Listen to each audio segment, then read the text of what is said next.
Desde el Sindicato de las Trabajadoras y los Trabajadores del Estado, nuestro secretario general del Consejo Directivo Santa Fe y secretario adjunto de la CTA de los Trabajadores a nivel nacional, Jorge Hoffman, dará comienzo a esta conferencia. Bueno, che, qué formal todo. Yo no estoy acostumbrado a estas cosas, ¿eh? No parece un sindicato, no parece un sindicato. Bueno, por eso es así. Bueno, no, me parece que nosotros tenemos que tener siempre presente lo que planteó Luis, de guardar en nuestra memoria lo que hemos vivido, pero no solo como homenaje a quienes padecieron lo que significó la dictadura, como homenaje para tenerlos presentes siempre, pero no solo para eso, sino además por nuestro futuro, no nuestro futuro, el futuro de nuestros hijos, porque los derechos humanos creo que jamás va a ser una cuestión saldada en el terreno de la humanidad y en el terreno de la Argentina. Después de tantos años de democracia, de políticas como el intento que tuvo Alfonsín, o reivindicando los juicios de Alfonsín a la primera, a los dictadores, las idas y venidas con la ley de punto final y obediencia debida, finalmente lo que las políticas de los últimos 10 años en materia de derechos humanos que significó con cárcel común para los genocidas, cuando todos creíamos que esto era una política ya de Estado, cuando la Argentina ocupa en el plano internacional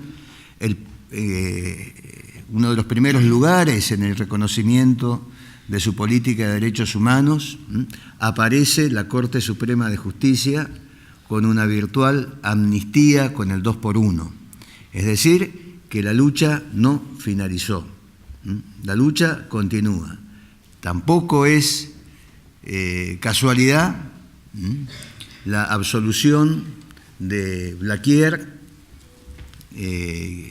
todos sabemos, el ingenio Blaquier en Jujuy, que le facilitó las camionetas, le facilitó toda la estructura de la empresa para el secuestro de 200, 300 obreros en una de las noches más oscuras de la dictadura militar en la provincia de Jujuy.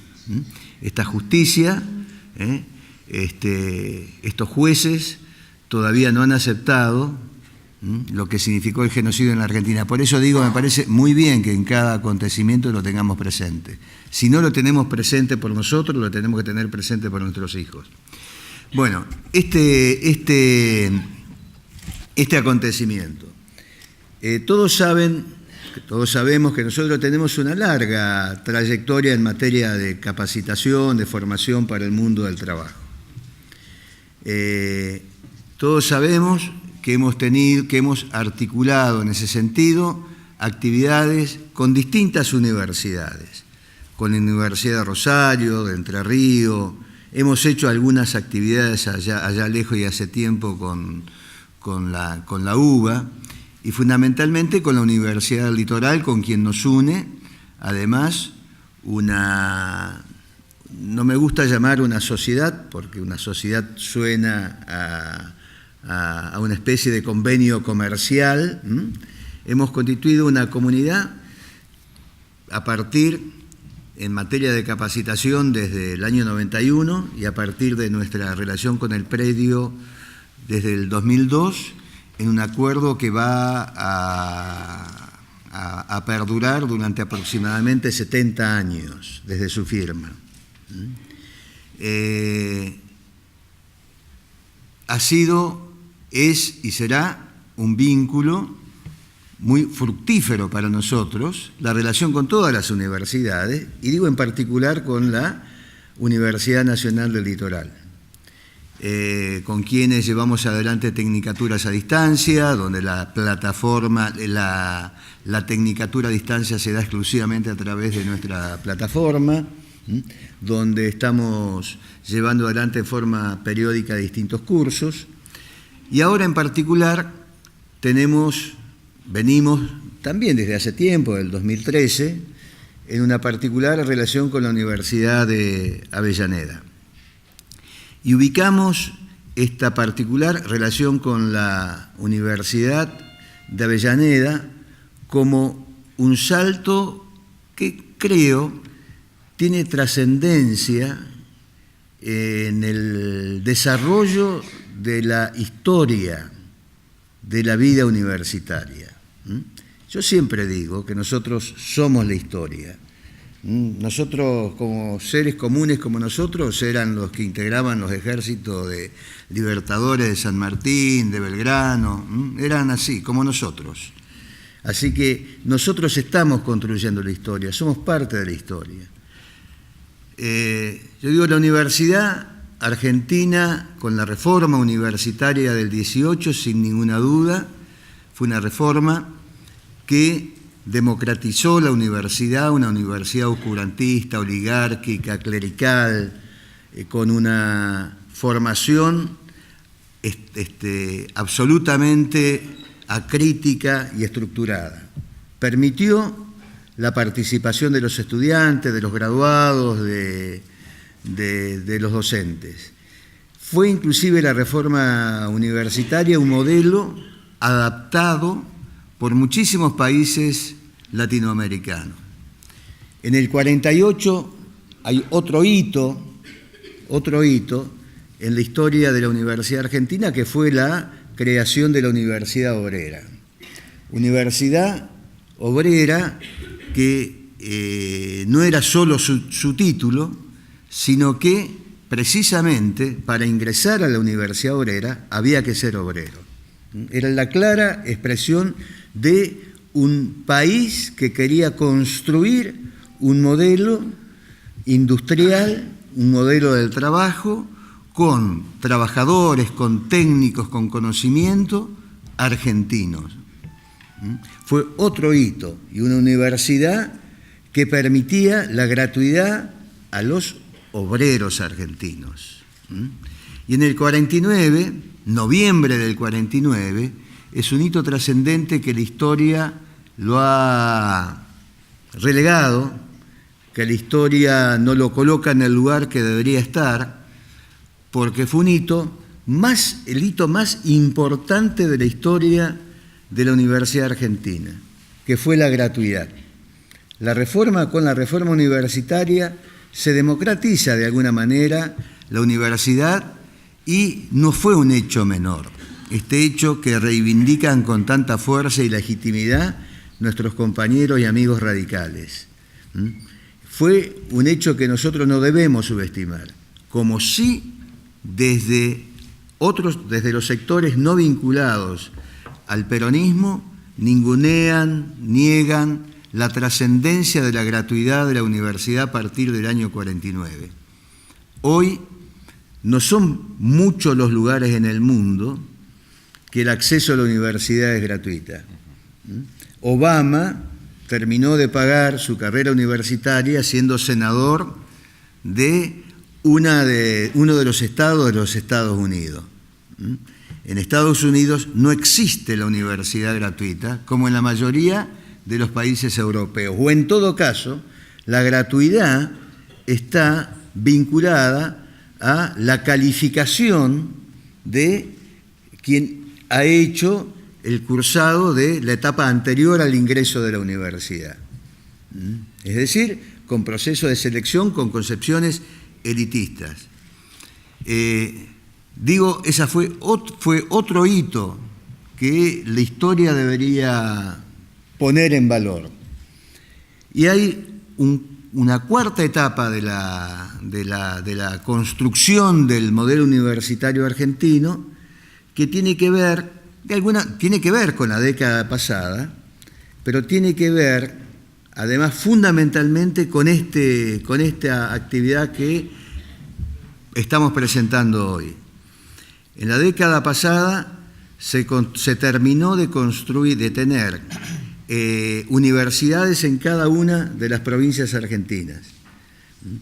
porque la universidad puede ser de acceso libre y gratuito, pero hay que vivir en el territorio donde tiene la universidad su sede. Y se construyeron 5 universidades en los lugares más poblados de la República Argentina y con mayor densidad de proletarios. Miren el término con el que estoy hablando, estamos a principios del siglo pasado, con mayor densidad de la población de la clase trabajadora, de los humildes, como es el cono urbano bonaerense. Es decir, vincular a la universidad en forma estrecha con el territorio. Entonces, esto no es un acontecimiento menor, pensar la universidad desde los más desposeídos. Entonces, este es otro de los hitos en la construcción del modelo universitario argentino. Pero de repente no terminamos, o no se termina, de alcanzar la libre accesibilidad, la gratuidad, si no vivimos en el territorio, donde están las sedes de las universidades. Y es en esto donde yo digo es un salto adelante muy grande, por eso estamos haciendo historia. Digo, la Universidad de Avellaneda está haciendo historia y nosotros somos los protagonistas que estamos acompañando en este proyecto a la Universidad de Avellaneda, que es llevar la capacitación, la titulación universitaria a cada uno de los rincones de la patria, pero además en forma gratuita.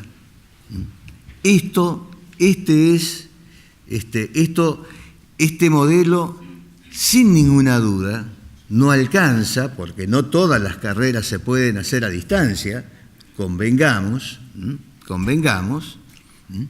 pero con este modelo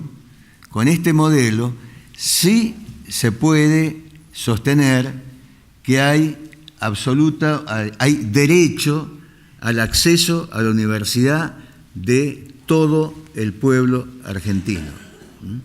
Además, la visión de las nuevas universidades ha sido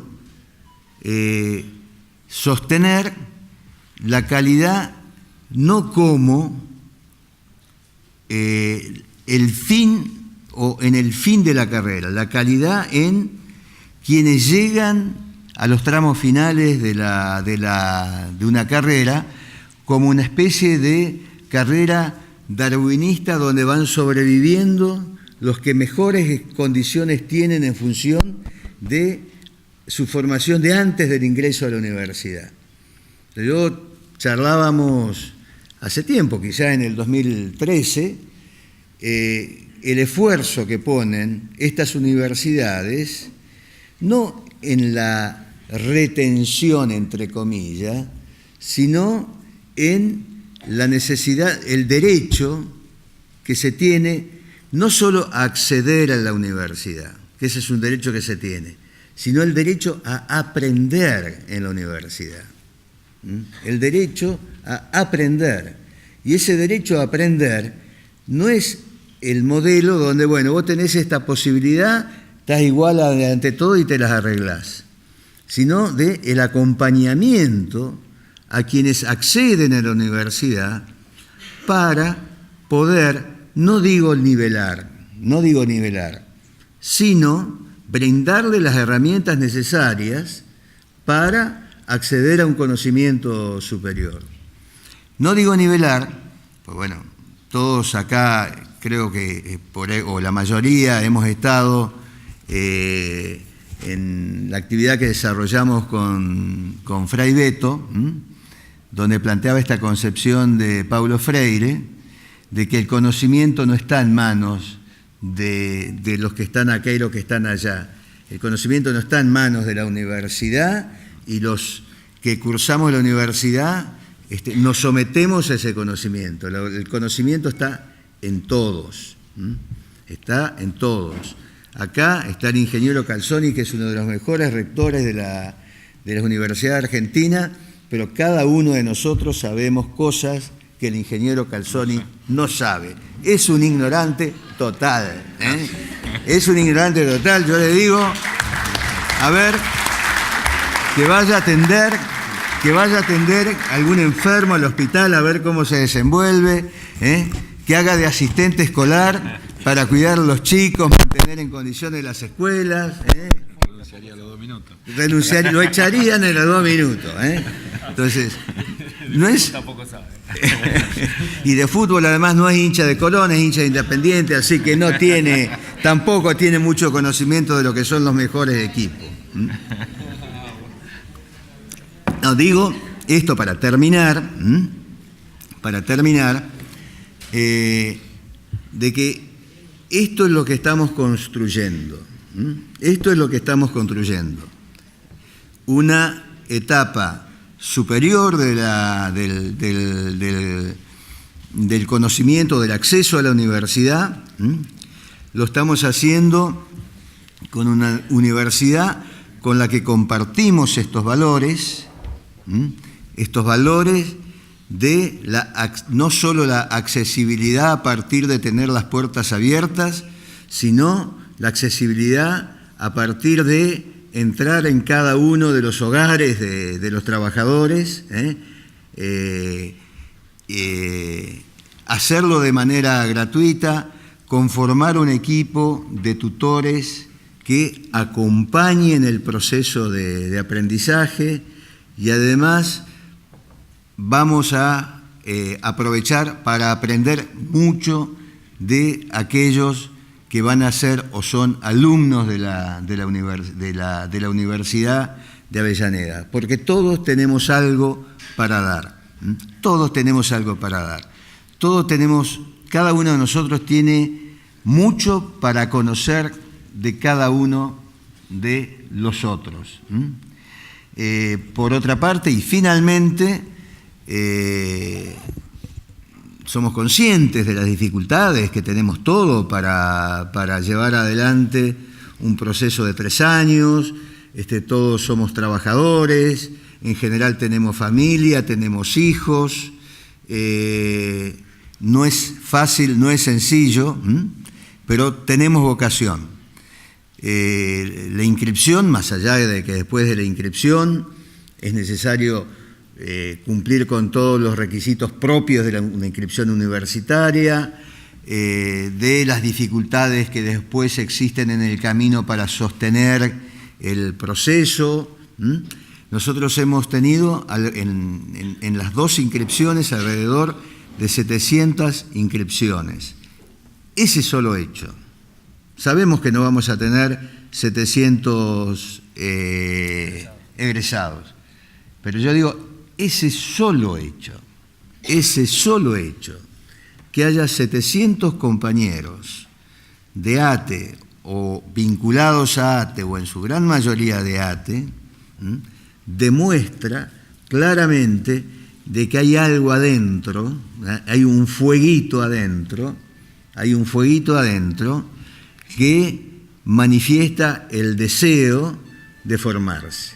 Ese solo hecho.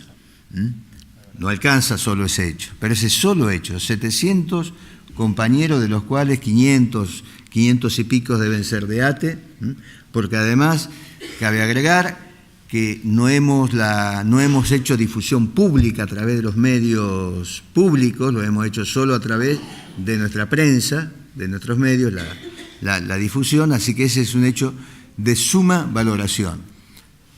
Y ahora sí termino, les prometo. Porque ustedes lo vinieron a escuchar a Jorge. Es muy probable de que articulemos un curso sobre políticas de salud. Ustedes todos saben, tienen lo que es la revista que estamos sacando con la Fundación Soberanía Sanitaria, que de alguna manera, y la revista que dirige Daniel Goyán, y para potenciar ese trabajo,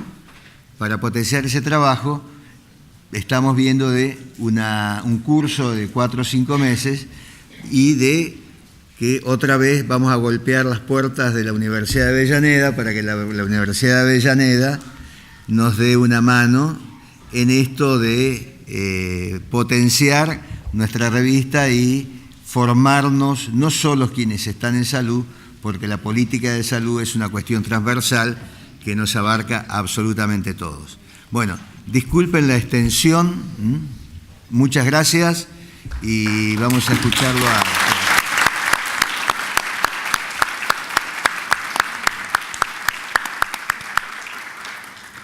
Bueno, agradecemos también la presencia y el acompañamiento de la diputada nacional Silvina Frana.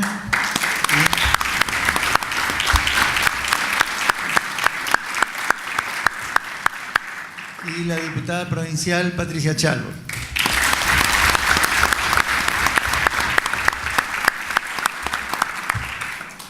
En los años 2012 y 2013, mediante un primer convenio de colaboración, se desarrolló el curso de Política, Gestión y Comunicación, que lo hicimos justamente aquí, en este auditorio, que ese fue el antecedente para el desarrollo y la implementación de esta tecnicatura. Para hablarnos de lo que contiene el contenido y las características de la tecnicatura, los invitamos a Daniel Escribano, que es periodista, docente universitario, es el decano del Departamento de Ciencias Sociales de la Universidad de Avellaneda, a Gonzalo Cáceres, que es politólogo, máster en desarrollo y es el coordinador de esta tecnicatura. Y no sé si Jorge Calzoni también quiere participar. Está bien, sí, ellos son los que saben. Perfecto. Él no sabe, no era que no sabía. No sabe todo el rector, está claro.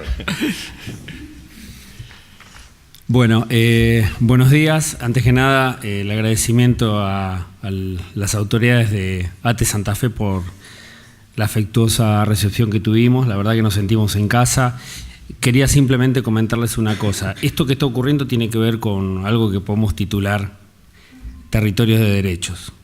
Hay que entender que la Universidad Nacional de Avellaneda nace dentro de un esquema, una estrategia educativa pensada para que muchos que nunca se pensaron universitarios puedan concretar esa aspiración.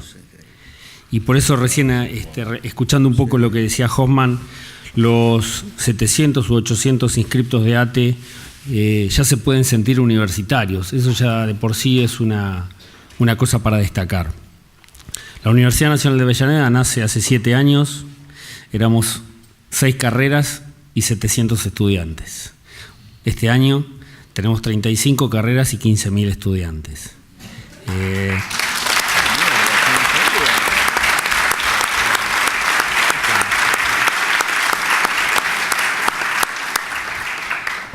Y también tenemos que decir que somos una universidad nacional, gratuita, pública, inclusiva, pero como también dice nuestro rector, fundamentalmente innovadora. Y lo innovativo tiene relación directa con la forma en que pensamos la universidad, con un acompañamiento de nuestros estudiantes, con todas las posibilidades para que el 75% de nuestros estudiantes que son primera generación de universitarios en sus familias puedan alcanzar la graduación y poder hacer recorridos en cada una de las carreras que están realizando. Después lo que les quiero decir que la carrera que nos trae aquí, que es la Tecnicatura en Política, Gestión y Comunicación, es una de las carreras que está en nuestro departamento, el Departamento de Ciencias Sociales, que también tiene otras 2 carreras que son presenciales, que son la licenciatura en Periodismo y la carrera de Abogacía. Y por suerte, bueno, la Tecnicatura se está convirtiendo como una de las carreras estrellas por la gran cantidad de ingresantes, producto de una alianza estratégica con ATE. Con ATE Santa Fe, también estuvimos en ATE Neuquén, y por suerte se está expandiendo en distintos municipios y sindicatos que han entendido que la educación forma parte de una herramienta, hoy más que nunca fundamental, para tratar de no perder derechos adquiridos derechos que lamentablemente van a tener que ser defendidos nuevamente, y la herramienta de la educación y del conocimiento es fundamental. Es un derecho público, un derecho humano, una obligación del Estado, que nosotros humildemente desde nuestros espacios de gestión tratamos de potenciar. Simplemente eso. La idea es que Gonzalo les cuente algunas de las características fundamentales de lo que es esta tecnicatura y, bueno, nuevamente el agradecimiento a las autoridades y rescatar que es fundamental para estos tiempos que corren entender que esto del conocimiento, esto del acceso a la educación superior es clave y que sin universidad no hay futuro. Muchas gracias.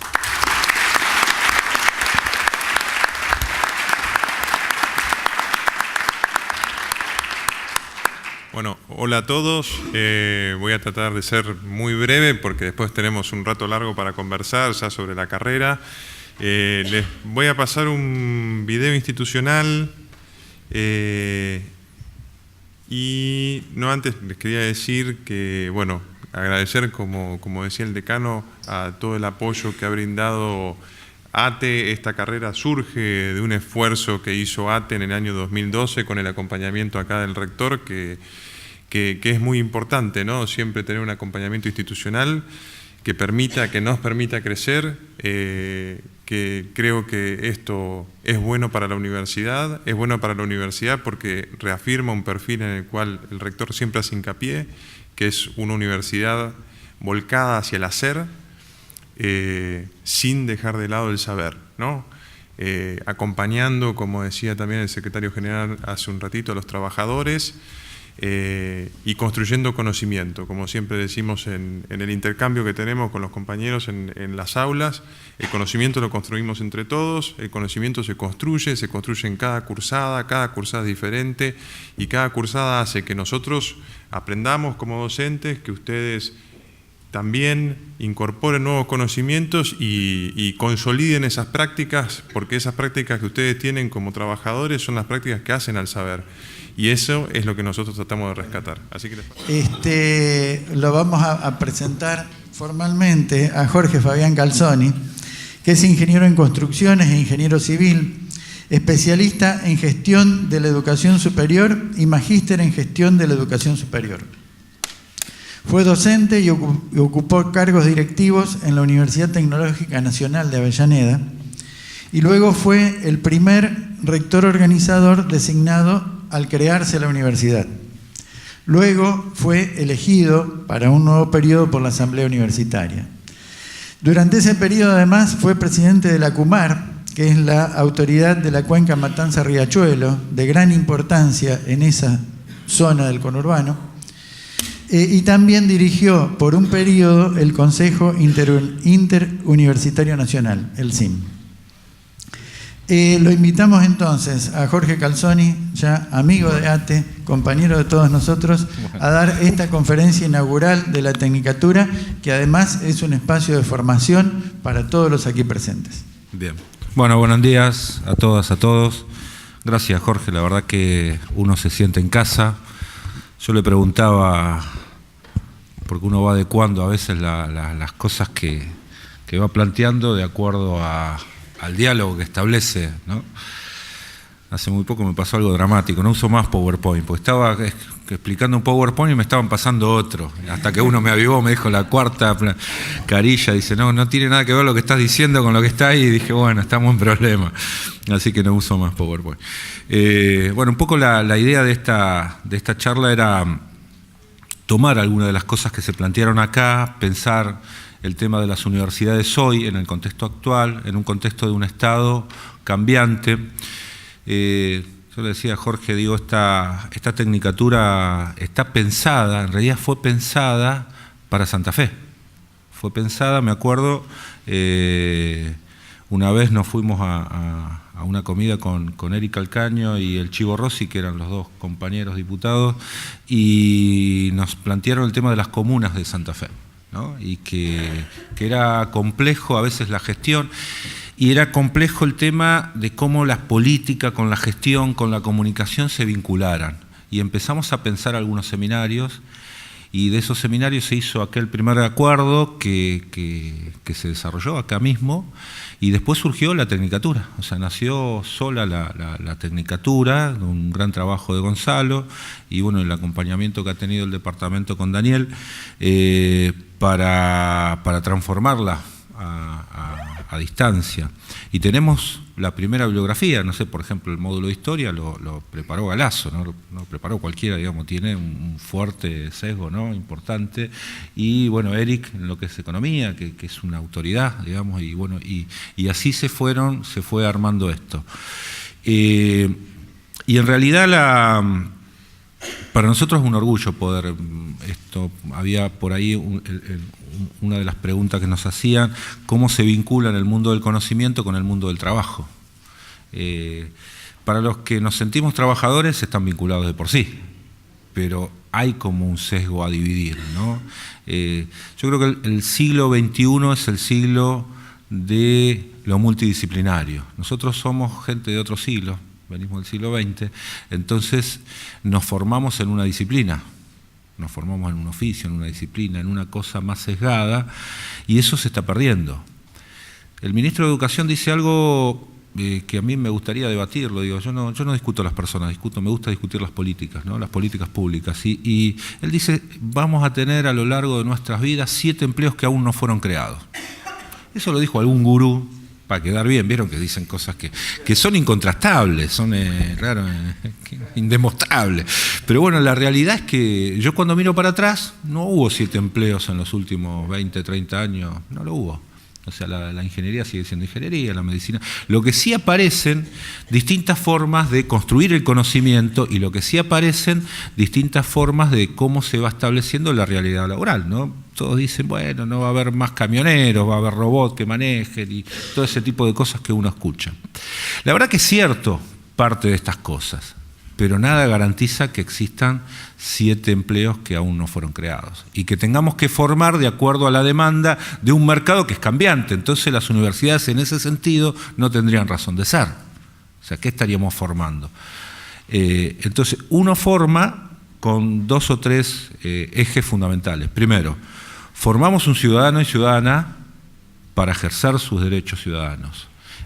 Hace muy poco un especialista en innovación educativa en una revista de alguna cámara empresaria hablaba y decía, bueno, el siglo XIX formaba para ser ciudadanos, ahora ya no, hay que formar para la demanda laboral de las empresas. Ahora no estoy de acuerdo para nada con esa definición, porque en definitiva, si esa empresa cambia su lógica, entonces ya ese profesional no sirve más, ese técnico no sirve más. O sea, ¿se entiende? Hay una cuestión que hay que resolver y que ya lo vamos a abordar.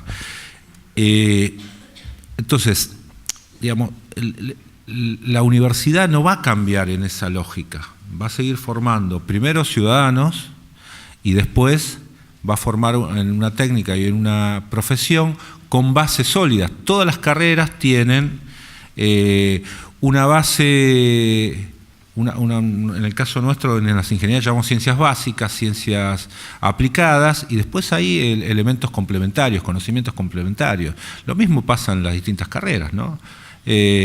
Hay como para ustedes poder gestionar necesitan tener una base de conocimientos. Es lógico, ¿no? Si yo siempre digo esa formación que nosotros brindamos, por ejemplo, en el conocimiento histórico, es fundamental para poder entender el presente, si no conocemos lo que pasó.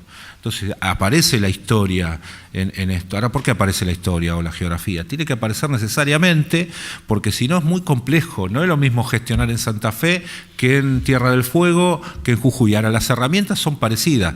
Las soluciones pueden ser parecidas o no, pero eso dependerá de quién la aplique y cómo la aplique. Por eso la importancia en la política de tener el conocimiento previo, de tener cuanto mayor conocimiento, seguramente menos nos vamos a equivocar, ¿no? El conocimiento podemos llamar fáctico en ese sentido. Entonces, a mí se me ocurre que esto que nos están planteando de que hay que formar en un mundo que aún no se sabe para dónde viene, me parece que no es tan cierto.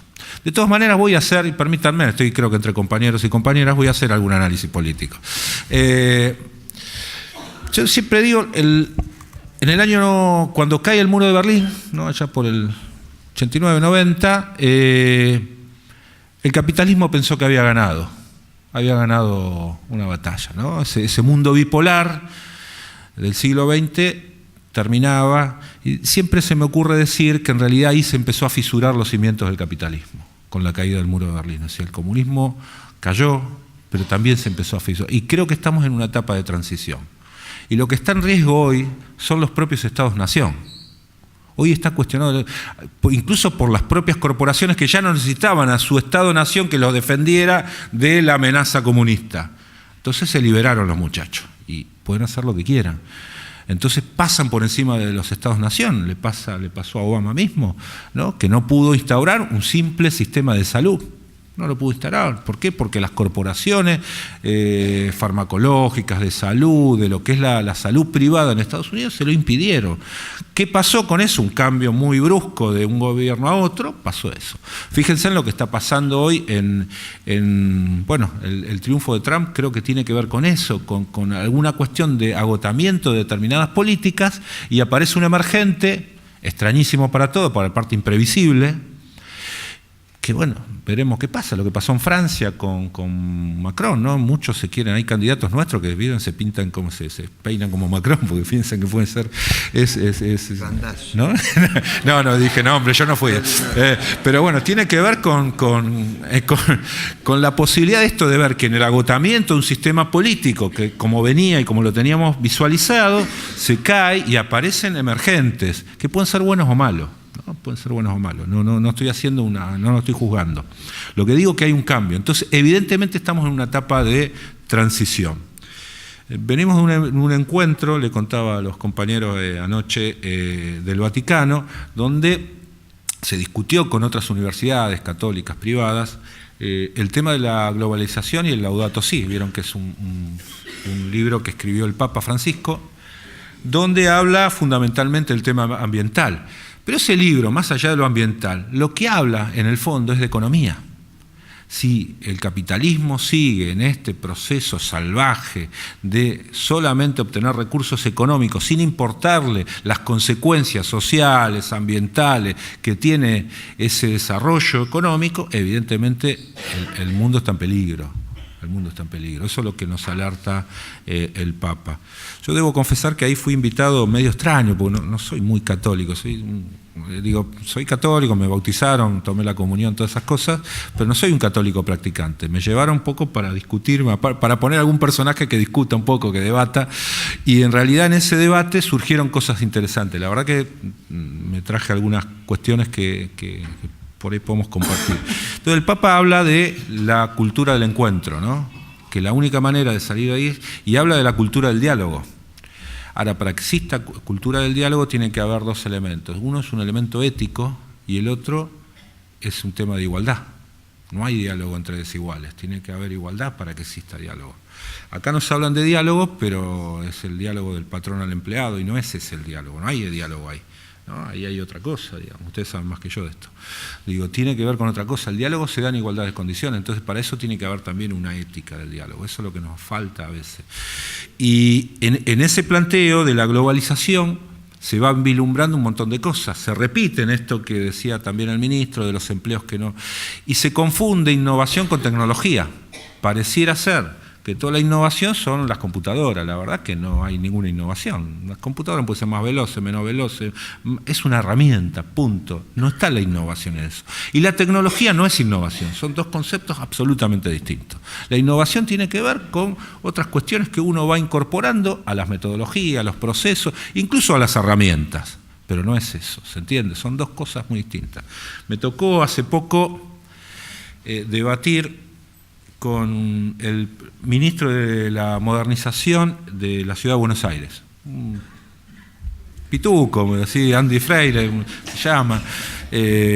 Cancha visitante, fui a la Usina del Arte, con árbitro que balanceaba, era de Clarín, así que tenía todo en contra. Tenía todo en contra y salí bastante bien parado, creo. Entonces, para él dijo algo que a mí me extrañó mucho. Él empezó a hablar de los niní. Bueno, no saben lo que son los niní, son los que no estudian ni trabajan. Entonces dice, porque los niní todos tienen teléfono celular, importantes teléfonos celulares. Dije, miércoles. Dice, y aparte lo saben usar muy bien. Entonces dice, bueno, pero nosotros pensamos algo para esos ninis, dice. Hicimos acuerdo con empresas de software y vamos a incorporar 1.600 ninis para que sean programadores al cabo de 10 meses. Yo dije, estamos al horno. Digo, primero, en 10 meses lo van a formar, dije, las universidades, ¿no? ¿Qué estamos haciendo? Que tardamos 4 años. Digo, lo segundo, ¿cómo puede ser? Digo, y yo estuve tentado en salirle a la yugular, pero me contuve y después a la noche, confieso que reflexioné y me di cuenta que los ninis de ellos no eran los mismos ninis que yo tenía. Para mí los ninis eran aquellos chicos pobres, marginados, que no tenían acceso, y para él eran los hijos de los ricos que se la pasan tirados mirando televisión. Fíjense que estamos mirando distintos ninis. Fíjense en que la grieta de la que hablan tiene que ver con que miramos realidad distinta y estamos apuntándole a distintas poblaciones. Ahora, esto fue después de pensar, o sea, que el tipo no me estaba mintiendo, no me estaba diciendo algo, estaba convencido de lo que estaba diciendo a partir de un concepto alejado. Estamos viviendo lo mismo, pero desde perspectivas muy distintas, ¿no? Un tema para reflexionar y para pensar con respecto a lo que se viene. En este diálogo que le decía, en esa cultura del diálogo, es evidente que tenemos que empezar a entender al otro, lo que el otro está diciendo, ¿no? Bueno, Cristina lo planteó, ¿no? La patria es el otro. Cuando dice, que es una frase maravillosa, está diciendo, tenemos que encontrarnos con el otro.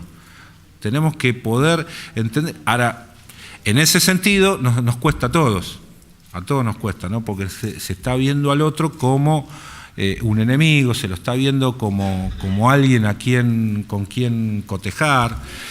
Y en realidad las tensiones van a estar siempre, el debate está siempre y está bien que existan distintas particularidades. Lo que no está bien es que eso se traduzca en no poder construir en común, sobre todo si hablamos de educación.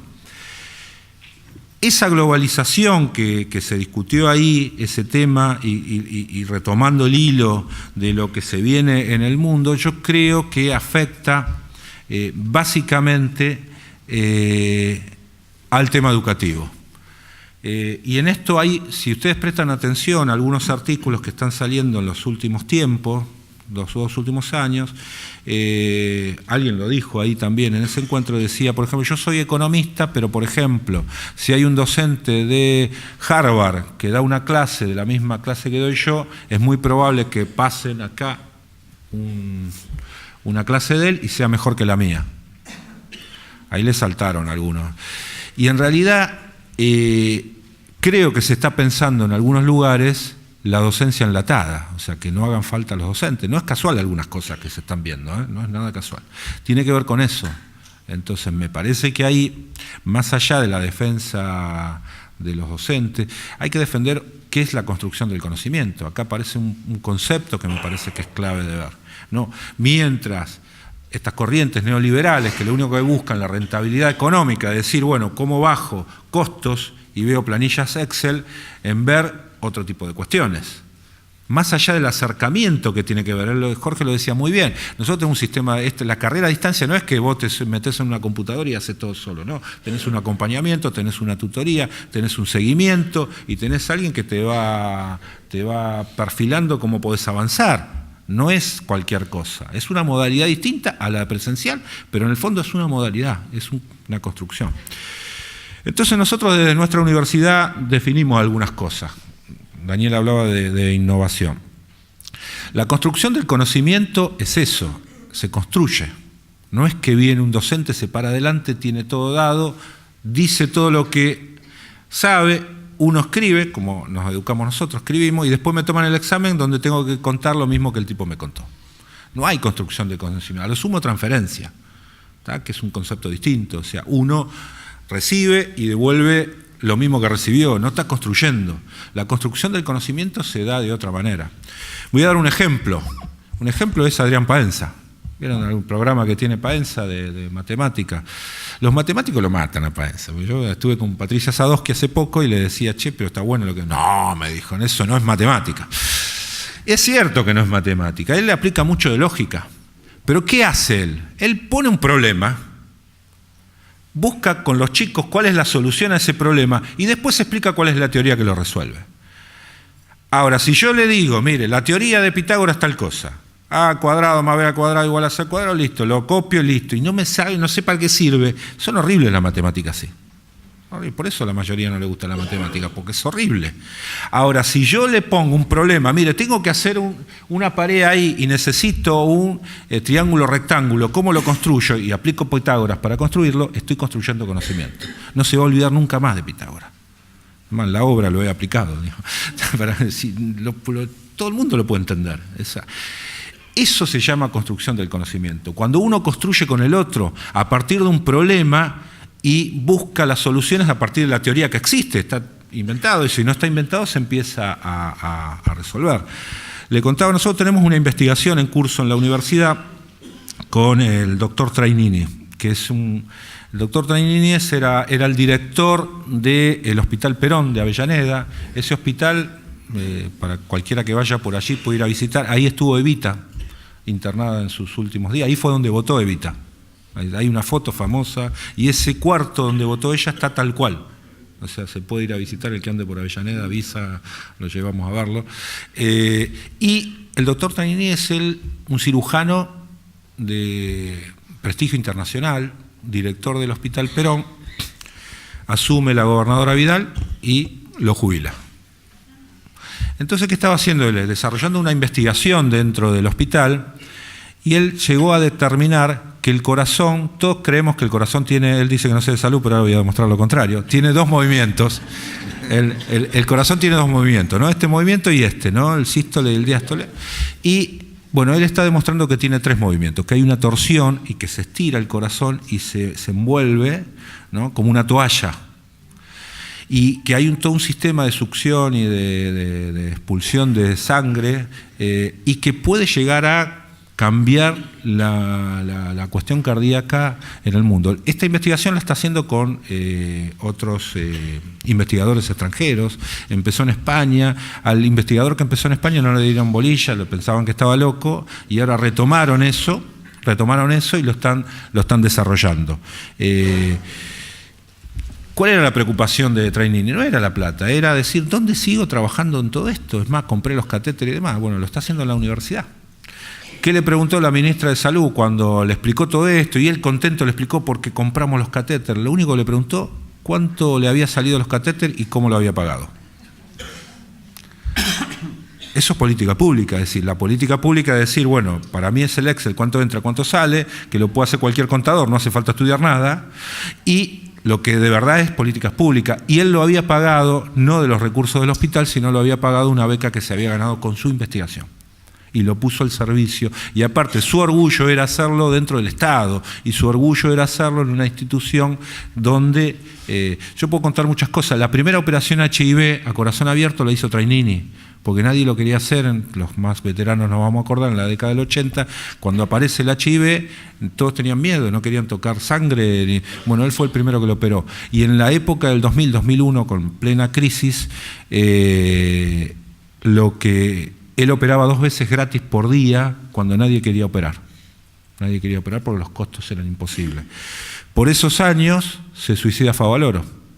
Hoy, hace poco fui a un evento que me invitaron del gobierno, del oficialismo, y entonces ponían como ejemplos a Favaloro, los mismos tipos que los mataron, digamos. Digo, esto en serio, porque Rodríguez Larreta era el responsable en ese momento, digo, no estoy diciendo nada que no se sepa. Entonces, me parece que hay que tener claro lo que son las políticas públicas. Las políticas públicas, si fueran sumas, restas, nada más, sería facilísimo, lo haría cualquiera. No se puede hacer política a partir de suma y resta, sino que tiene que haber un conocimiento de histórico, geográfico, de social, o sea, hay una cantidad de conocimientos que deben llevarse adelante. Entonces, bueno, para nosotros la primera innovación era la construcción del conocimiento. Nosotros en el aula construimos el conocimiento. Eso es bien de Freire, digamos. No estoy inventando nada, no inventamos nada. Solamente tomamos. Las universidades nuevas tenemos la ventaja de poder copiar lo que nos gusta de los otros y poder innovar. Digamos, eso es lo más interesante. Entonces construimos conocimiento. Por supuesto que cuesta, porque hay que estar dispuesto. Todos los docentes, no todos son como Gonzalo, digamos, tienen que estar dispuestos a eso, ¿no? Y hay libertad de cátedra y hay una cantidad de cosas que nosotros respetamos. Y cuando se va a concurso, normalmente los concursos prevalecen determinadas condiciones.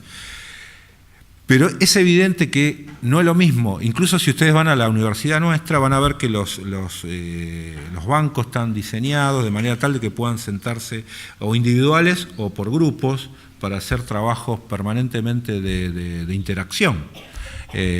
Así que bueno, esa es la primera cuestión que me parece clave y que hoy es una cuestión que no es tan novedosa, pero que aparece novedosa en las nuevas universidades. El segundo tema que nosotros tenemos incorporado, que me parece que también se discute en el mundo, es la curricularización de la extensión universitaria.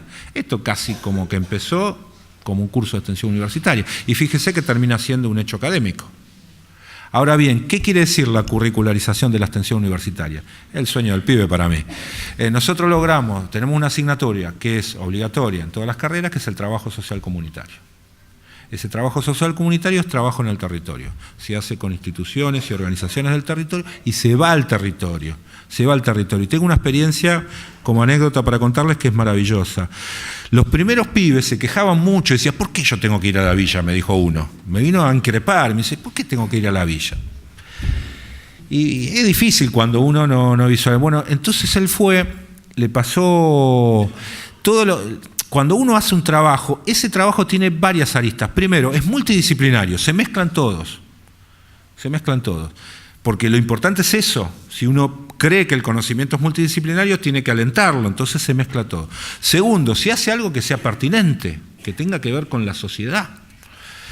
Y tercero, se termina, por ejemplo, mucho de eso tiene que ver con relevamientos, con trabajo, con visualizar y con aprender de la gente de las villas, que uno aprende todo el tiempo, la riqueza que tiene ese aprendizaje es enorme. Yo creo que muchos de ustedes pueden tener contactos y la verdad que es un aprendizaje fantástico.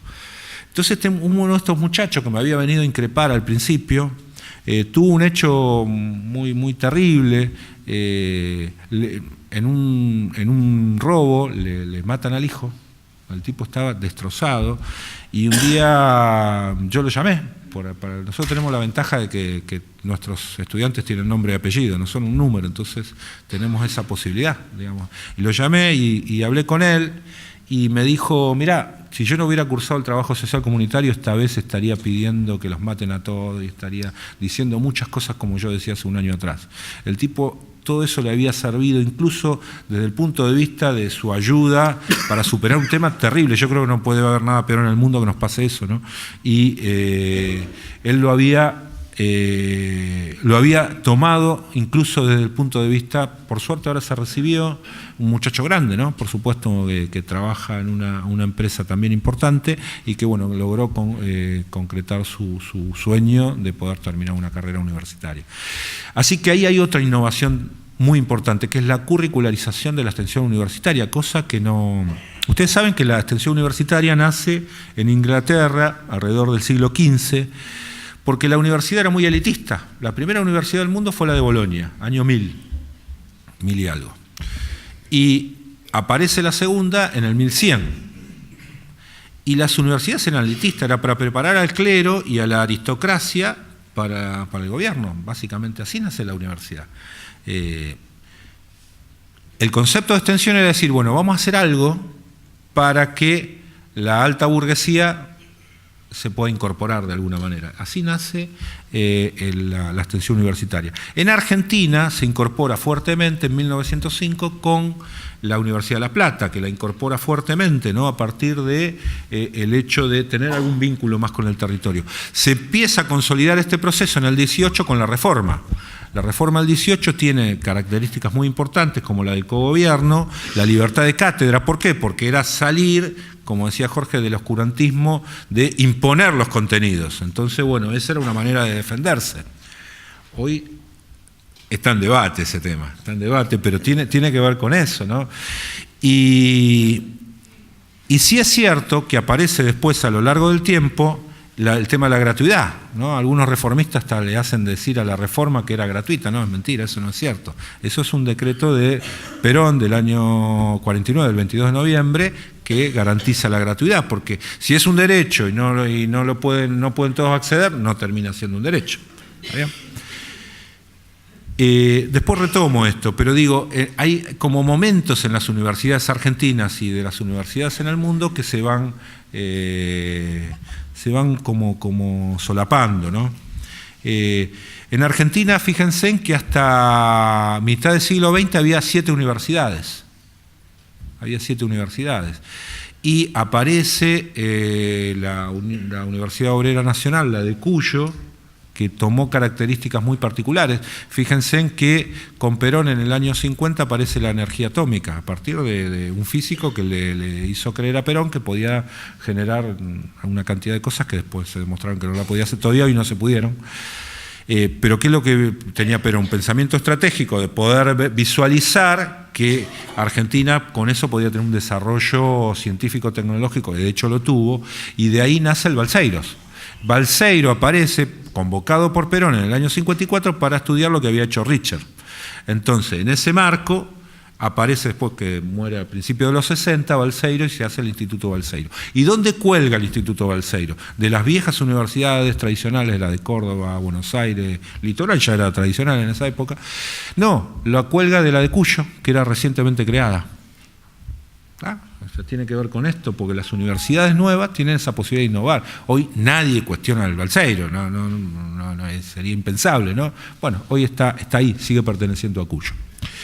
Entonces hay como momentos, ¿no? Hay otro momento en la década del 60, y este último momento que tiene que ver, como nosotros llamamos en algunos espacios, como la tercera reforma, que en realidad era, primero, tener una universidad en cada provincia, pero al mismo tiempo tener universidades que abastezcan a una población que cada vez quería matricularse más. Y esto, por ejemplo, la relación universidades-población en Brasil es 3 veces la de Argentina. ¿Vieron que dice que hay por ahí algún video que dice que hay muchas universidades? No, no es cierto, en realidad no las hay tanto. Y es más, la cantidad de graduados en Argentina es muy baja comparativamente a lo que deberíamos tener, pensando en otro modelo de país. Estamos bien, ¿no? Pero están fuertemente ligados, ¿no? Ese concepto de Estado, ese concepto de mundo que tenemos hoy globalizado, que para mí es una transición, que desemboca en la discusión de los propios Estados-nación. Entonces, con más razón en el mundo educativo se empieza a cuestionar todo eso, ¿no? Se cuestiona la formación de los docentes, se cuestiona, ¿no? Dice, algún amigo dice, mirá, pareciera que las escuelas privadas son mejores que las estatales, pero la geografía de tercer grado es la misma. Es más, los docentes son lo mismo. O sea, no hay gran diferencia. Entonces, hay una cosa que después se repite, ¿no? Esto que llaman la posverdad, y lo repetimos todo, como lo de los 7 empleos que no existen, digamos, que se repite y no hay un asentamiento en algún dato científico que demuestre que eso sea distinto. Entonces, ese fuerte vínculo yo creo que hoy está en transición, que hay que visualizarlo, que la educación a distancia, por supuesto, va a ayudar, que puede permitir, si uno planifica desde el Estado, poder llegar a todos los chicos y chicas de la Argentina, no necesariamente en forma presencial, puede ser virtual, puede ser semipresencial, podemos buscar misturas en este sentido, pero que todos puedan acceder a la formación universitaria de cualquier tipo. Oscar Tangelson da un ejemplo que a mí me parece que es muy gráfico, ¿no? Ustedes se acuerdan, los más grandes se van a acordar, las heladeras Siam. Bueno, la Siam fue una gran industria argentina que lamentablemente hicieron pelota. Entonces había una publicidad en la década del 60 que decía heladera Siam, una heladera para toda la vida. Yo me acuerdo cuando mi abuela tenía una heladera, sigue funcionando todavía. Y era cierto, ¿no? La heladera Siam. Y bueno, y dice, la educación en esa época era así. Uno se educaba, tenía un título y era para toda la vida. Lo cierto es que hoy ya eso no existe, como las heladeras de ahora, no duran toda la vida, duran 7 años, 8 años, ¿no? Entonces, con la educación, posiblemente lo que pase es eso. Ahora bien, uno tiene que tener esa base. Tiene que tener la base que le permita poder adecuarse, porque también se adecua a la tecnología y uno lo aprende, los programas, y no hay ningún misterio en ese tipo de cosas y los hace. Así que bueno, desde ese punto de vista me parece interesante esta tecnicatura, poder mirar y poder entender dónde vamos y dónde van los estados, que por supuesto tiene que ver fuertemente, está vinculado a las políticas. En este esquema, las políticas de tipo neoliberal siempre van a apuntar a la reducción del Estado, porque es el Excel, a ver qué da cuenta más o menos, y entonces es evidente que la discusión de políticas públicas se reduce a los números, lo cual es una discusión, la verdad que compleja, porque no... Entonces hay que pensar las políticas públicas de otro lugar, porque aparte, póngale, vamos a suponer que sea cierto, entonces va a haber reducciones de empleo. ¿Qué vamos a hacer con la población que sobra, supuestamente? Tenemos que generar condiciones. ¿Quién lo va a hacer? Dice alguien, me contaba algo que es cierto. El problema de los muchachos que vienen de ser empresarios, que son CEOs, es que cuando tienen un problema en su empresa y los números no le dan, ¿qué hacen? Echan a alguien. Lo indemnizan y ahí terminó su problema. Cuando lo echaron, el problema es de otro. Ahora, cuando manejan el Estado, el problema no es de otro, es de ellos mismos. Entonces aparece un problema ahí, porque esa persona que echaron después tiene que comer, tiene que ir al colegio, tiene que ir al hospital, y eso requiere recursos. Y esos recursos los tiene que poner el Estado. Entonces no se sacaron el problema de encima. Esto es lo que les cuesta a veces entender. Entonces por eso hay políticas públicas, por eso hay que pensar las políticas públicas. Y por eso la cuenta no son de suma y resta. Porque en ese caso, sumaron y restaron en el Estado, pero lo que no gastan acá lo gastan mucho más por afuera. ¿Se entiende? Entonces ahí está el tema. Lo mismo pasa con los costos de los commodities, la energía, lo que pasa con el petróleo, lo que pasa con distintos factores que hacen a la producción. Entonces a nosotros nos hacen creer, porque aparte han fracasado en determinadas cuestiones económicas, y acá aparece otra parte del curso que tiene que ver con lo económico, es decir, bueno, para bajar los precios, ¿qué hacemos? Abrimos las importaciones, fenómeno. Abrimos las importaciones, ¿bajaron los precios? No, siguen subiendo. Liberamos el cepo, porque eso es una barbaridad, entonces podemos comprar los dólares que querramos. Aumenta el dólar, aumentan los precios. O sea, es un fenómeno único. La ortodoxia económica ha demostrado que haciendo todo lo que dicen que tienen que hacer para bajar los precios, no solamente no bajan, sino que aumentan, y aparte la inflación sigue alta. Esto implica que estamos en una transición, que esa economía que se estudió ya está, ya fracasó. Fracasó acá en otros lugares. O sea, es inevitable que vamos a fracasar de nuevo si volvemos a aplicar las mismas políticas. Por eso hay que pensar políticas mucho más imaginativas. Voy a contar una cuestión que estamos en veremos, que ojalá se nos dé, pero particularmente creo que los latinoamericanos tenemos que pensar una economía distinta y que tenemos una historia distinta. Nosotros tenemos una licenciatura en historia que es nuestroamericana. Nos pensamos de nosotros mismos. Como bueno, los que hacen periodismo saben que cuando uno se informa de las agencias de noticias, y las agencias de noticias son europeas o norteamericanas. No hay una agencia.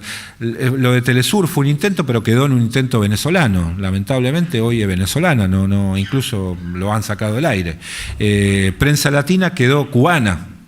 No hay una agencia, nosotros estamos preguiando algo con eso, tener una agencia de noticias latinoamericana donde alguien que vive en Siria se pueda enterar de lo que pasa en Latinoamérica, no por Estados Unidos, sino por los propios latinoamericanos. Y nosotros nos podamos enterar que lo que pasa en Siria, no por lo que nos dicen los rusos, lo que nos dicen los norteamericanos, sino por alguien que esté viviendo ahí que nos pueda plantear eso. Y que después uno pueda analizar qué es cierto, qué no es cierto, que no se trata de imponer, se trata de pensar. Entonces, la otra vez vino Rafael Correa, antes de dejar de ser presidente de Ecuador, le dieron el honoris causa en una universidad vecina, en Quilmes, y tuvimos un encuentro con él. Él tiene un doctorado en Estados Unidos en economía. Entonces le planteamos estas dos cosas. Pensar una historia en común, porque si no la historia parece que la escriben, ¿no?, en otros lugares, y una economía en común. Porque nuestra economía evidentemente tiene ribetes particulares, que tiene cuestiones que tienen que ver ya con la colonia misma, ¿no?, y con determinados flujos migratorios, cómo se compuso América. Por supuesto le ofrecíamos a él hacerla latinoamericana, con otros países, y que él fuera docente, porque sería bárbaro. La verdad que él dio una clase espectacular en ese momento, con cosas que yo particularmente en ese momento no entendía. Yo nunca entendí por qué Ecuador no salió de la dolarización. Bueno, él lo explicó muy bien, digamos, no lo voy a explicar porque es muy largo, pero la verdad que lo explicó muy bien y me quedó más claro, digamos, por lo menos me convenció. Pero tiene que ver con eso, que lo que se hizo en Ecuador probablemente no se pueda hacer en Argentina, no se puede hacer en Bolivia o no se puede hacer en Brasil.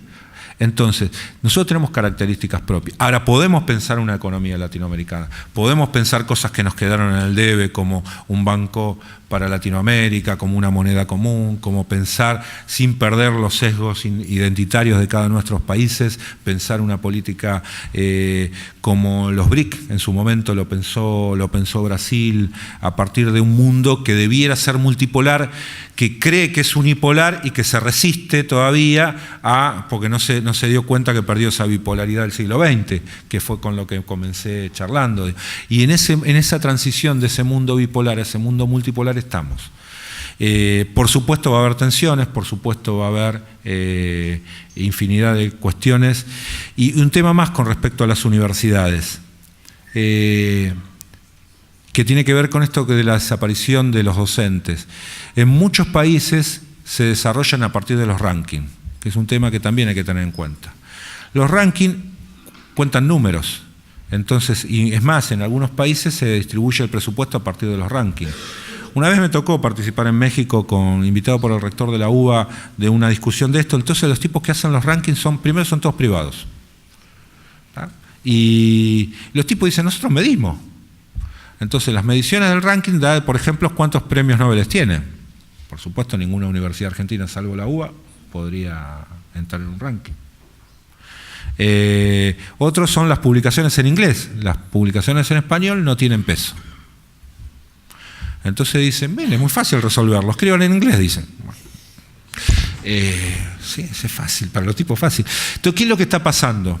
En Francia, por ejemplo, ustedes recordarán el Mayo francés y ¿qué pasó con la Sorbonne? Una gran universidad la dividieron, en 15 la habían dividido. Bueno, ahora se empiezan a fusionar. Pero no se están fusionando porque creen que es mejor para fusionarse, para una política. Se están fusionando para levantar en el ranking. ¿Está? O sea, porque eso le va a permitir hay una sola universidad francesa entre las primeras 200 del mundo. Y los tipos tienen como objetivo tener 4. Esto implica hacer algunas cosas. La Universidad de San Pablo, que es una de las que está más arriba, compró una imprenta completa, una editorial completa, para que la UBA mejoró. ¿Vieron que salieron que la UBA mejoró? ¿Saben lo que hizo la UBA para mejorar? Donde decía CONICET le puso al lado guión UBA. Entonces le levantó. En vivo, estuvo bien, el rector, lo felicito, estuvo muy bien. Digo, no es una crítica, al contrario, estuvo muy bien. Pero lo que digo es un disparate, digamos. Entonces, lo que nosotros tenemos que hacer, yo estoy de acuerdo con la evaluación, de hecho Argentina tiene la CONIAU, nosotros estamos acreditados, estamos en este momento en una evaluación externa y nos sometemos, pero uno se compara con sí mismo, uno se tiene que establecer cuál es su piso y cómo empieza a crecer a partir de ese piso y como sistema. No compararme con el MIT, que en realidad tiene solamente una disciplina y que, por supuesto, compra lo mejor del mundo para esa disciplina. Entonces, esto es como competir con el Barcelona, que compra los mejores jugadores del mundo, y bueno, el Patronato de Paraná no va a poder hacer eso, probablemente, no quise decir Colón ni Unión, pero se tiene que arreglar con el polaco Bastilla, qué sé yo, no sé, está ahí. Pero digo, esto tiene que ver con esa cuestión, digamos, ¿no? Es una cuestión económica, no es una cuestión de calidad. ¿Qué es la calidad? Ahora, después, ¿cuántos ingresan ahí? Una élite. O sea que volvemos a la vieja universidad y con acá cerramos el círculo. Entonces, yo me pregunto, hay un libro que Eduardo Rinesi escribió maravilloso que plantea este tema de los derechos en la universidad. Dice, ¿es de calidad una universidad que deja un montón de pibes afuera? ¿Dónde está la calidad? La de calidad sería que todos los chicos pudieran entrar y que la gran mayoría pudiera egresar. Eso sería de calidad, ese sería el desafío. Ahora, esto como otro colega dice, los mejores ajedrecistas están en Rusia. Esto como decir, mira, van a jugar al ajedrez 10 nada más. En Rusia juegan miles al ajedrez y por supuesto salen los mejores ajedrecistas porque hay muchos que juegan. Entonces, cuantos más ingresen a la universidad es muy probable que tengamos más chance de tener mejores profesiones, mejor técnico. Esto que parece de sentido común se discute, como decir, nos vienen diciendo tienen que restringir el ingreso para que entren menos y haya más calidad. O sea, es el único lugar en el mundo, es la Universidad Argentina, que para que haya más tienen que entrar menos. ¿No? Es una cuestión matemática, si lo quieren ver desde ese punto de vista. Entonces, esto es así y es complicado. Así que bueno, este es el tema de lo que se viene hoy en el mundo con respecto a la cuestión de globalización, de universidades. Hoy hay una gran Otro tema y la última innovación que cuento es la internacionalización. Desde nuestro punto de vista es transversal a todas las carreras, no es un área, somos bastante fuertes ahí y tiene que ver con que permanentemente tenemos chicos del exterior y permanentemente van chicos nuestros, así que presten atención para las cosas que van a ver en la información que aparece. En este momento van a estar viniendo 7 estudiantes de Sapienza, de Italia, es la universidad más grande de Roma, y la verdad que en eso, nuestro sistema de diseño curricular es muy flexible, porque permite cursar en otra universidad seminarios que después se acreditan y a su vez acreditan saberes previos. Hoy lo está impulsando la SPU, la Secretaría de Políticas Universitarias. Nosotros lo tenemos desde el primer momento y es fundamental, sobre todo para los chicos y sobre todo para los trabajadores, porque pueden acreditar saberes previos. Nosotros no lo hicimos, debo confesar, con esta intención. Lo hicimos pensando en las carreras de arte. La verdad que lo hicimos pensar. Pero después nos dimos cuenta que había un mundo detrás de eso. Y hoy el propio Ministerio, con la Secretaría, lo está impulsando fuertemente y lo acompañamos porque, vuelvo a insistir, yo discuto política y si la política está bien, la acompañamos. Y en este caso nos parece que esos diseños curriculares están muy bien. Salimos de esa rigidez y con otro concepto. Para nosotros, el crédito no es la hora. Fíjense que los diseños curriculares ven análisis matemático 1, tantas horas, análisis matemático 2, tantas horas. Para nosotros las horas no son las horas que da el docente, son las horas que lleva entender eso. Y eso tiene que ver con las horas de trabajo práctico, con las horas de estudio de los chicos. No es el mismo concepto. Entonces, el docente puede dar una hora. Ahora, ¿vale lo mismo la hora de una materia que de otra? Probablemente no. Entonces se estudia y hay comisiones de seguimiento curricular donde participan docentes y estudiantes para analizar cuántos créditos deben tener cada una de las carreras. Esto que parece un chino para el resto de las universidades, para nosotros es muy normal, porque no se dieron cuenta, lo hicimos desde el principio. Entonces, hoy Córdoba lo quiere discutir y es un lío bárbaro donde se está discutiendo. Buscan, no sé, todas las cuestiones para ver los que están a favor o en contra, pero a partir de no pensar en lo que a mí me parece que es clave de toda universidad, que es pensar en el estudiante, que es la razón de ser de cualquier universidad. Así que bueno, yo soy egresado de la tecnológica. Voy a terminar con esto, un cuentito que a veces cuento. Yo soy muy orgulloso de ser egresado, trabajé desde el secundario, con lo cual me costó mucho la carrera y terminé con mucha experiencia. Yo digo que ahí, si me hubieran acreditado los saberes previos, por ahí me hubiera ganado algunos cuantos créditos. Pero yo les hablaba de Paenza. Paenza tiene un librito que se llama Matemáticas, estás ahí, un primer libro muy lindo, ¿no? Donde explica una cantidad de cosas. Y ahí cuenta un cuentito que yo lo traduzco. Él dice que había en la vieja campiña inglesa, a fines del siglo XIX, principios del siglo XX, había un granjero que tenía un lago enfrente de su casa y ve a un chico que se está ahogando, ¿no? Y él lo salva al pibe. Y se va, el chico se va a su casa y al otro día viene un carruaje con un señor con un sombrero importante, era un caballero inglés, y le ofrece plata para compensarlo porque había salvado la vida de su hijo. Y él le dice, no, mire, yo hice lo que tenía que hacer, fue su hijo, podía ser el hijo de cualquier persona y le hubiera hecho lo mismo porque es lo que corresponde. Y le insiste, el caballero le insiste al granjero y no acepta. Y por ahí sale un chico de adentro de la casa del granjero, que era el hijo, y dice, bueno, vamos a hacer una cosa, yo voy a hacer que su hijo estudie, le voy a pagar la posibilidad que él estudie. Y ahí no se pudo negar, entonces el chico estudia. Entonces estudia el hijo del caballero y el hijo del granjero. Pasan los años y ambos se reciben. Y el hijo del granjero le salva la vida al hijo del caballero. El hijo del granjero era Fleming, Ian Fleming había inventado, ¿no? Y claro, había descubierto. Y el hijo del caballero era Churchill. Yo digo que en Argentina hubo una persona que no logró que estudiara el hijo de un granjero, sino que logró que estudiaran los hijos de todos los trabajadores. Ese fue Perón en el año 49 cuando logró la gratuidad. Muchas gracias.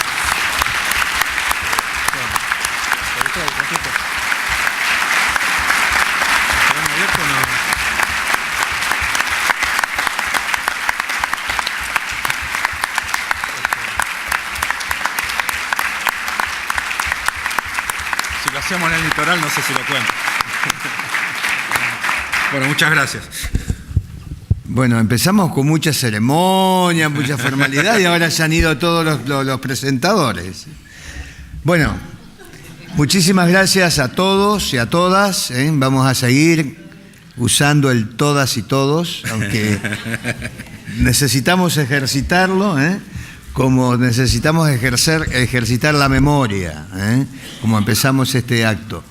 Bueno, muchas gracias a todos los que estamos acá, fundamentalmente los compañeros que han hecho el esfuerzo de viajar, de dedicarle tiempo a esto, y esto la verdad que nos reconforta. Yo voy a volver a decir lo que dije al principio: nosotros somos la historia, somos parte de la historia. Y lo bueno de esta historia en particular, desde los trabajadores podemos contar con una universidad, con las características de la Universidad de Avellaneda, con las características de los compañeros que están acá en esta mesa, y eso nos llena realmente de orgullo y me parece que tenemos que valorarlo. Esto nos posiciona frente a la sociedad, frente al mundo, en el mejor lugar que podemos ocupar en el terreno del conocimiento y de la construcción del conocimiento, como bien decía Jorge hace un ratito. Así que bueno, muchas gracias y nos seguiremos. Nos quedamos después para los que quieran. Claro, los que están cursando, creo que Gonzalo y Daniel se quedan para charlar. Bueno, muchas gracias.